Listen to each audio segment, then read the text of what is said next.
90 সালে বিএনপি যখন ক্ষমতায় আসে, বিএনপির আসন সংখ্যা কম ছিল ক্ষমতায় আসার জন্য। যে আসন পেয়েছিল এই আসন নিয়ে সরকার গঠন করতে পারতো না। জামাত ইসলামের সাহায্য নিয়ে তখন সরকার গঠন হয়েছিল। তখন তো জামাত ইসলামের গায়ে গন্ধ ছিল না।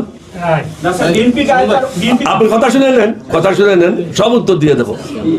তখন তো জামাত ইসলামের গায়ে কোনো গন্ধ ছিল না। এরশাদ বিরোধী আন্দোলনে 3টা জোট ছিল। একটা ছিল 7 দলীয় ঐক্য জোট। প্রথম যখন গঠিত হয়, এটা চেয়ারম্যান ছিলাম আমি 7 দলীয় ঐক্য জোটের। বিএনপির ছিল 14 দলীয় ঐক্য জোট, জামাত একটা আলাদা জোট। এই 3টা জোটের মধ্যে নিয়মিত মিটিং হতো। 3টা জোটে একসাথে মিলে এরশাদের বিরুদ্ধে আমরা আন্দোলন করেছি। তখন তো জামাতের গায়ে থেকে কোনো গন্ধ বাইরে নেই।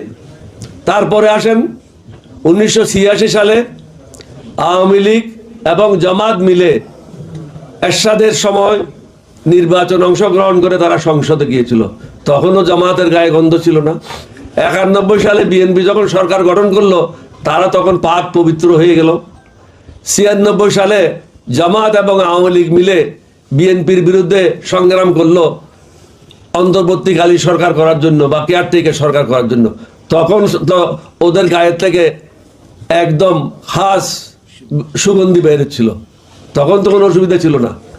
এখন আসেন 2001 সালে, এই যে রিদওয়ান আহমদ চলে গেল, রিদওয়ান আহমদের সাথে তো নিজামী সাহেব মন্ত্রী ছিল, মোজায়ের সাহেব মন্ত্রী ছিল। তাদের বিরুদ্ধে কোনো দুর্নীতির অভিযোগ নাই। 18 বছর এক নাগারে বিএনপির সাথে তারা কাজ করেছে। 2018 সালে জামাতে দানের শীষ নিয়ে নির্বাচন করেছে।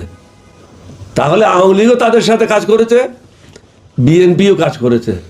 তখন যদি তাদের সুগন্ধি থাকে, আজকে দুর্গন্ধ আসলো।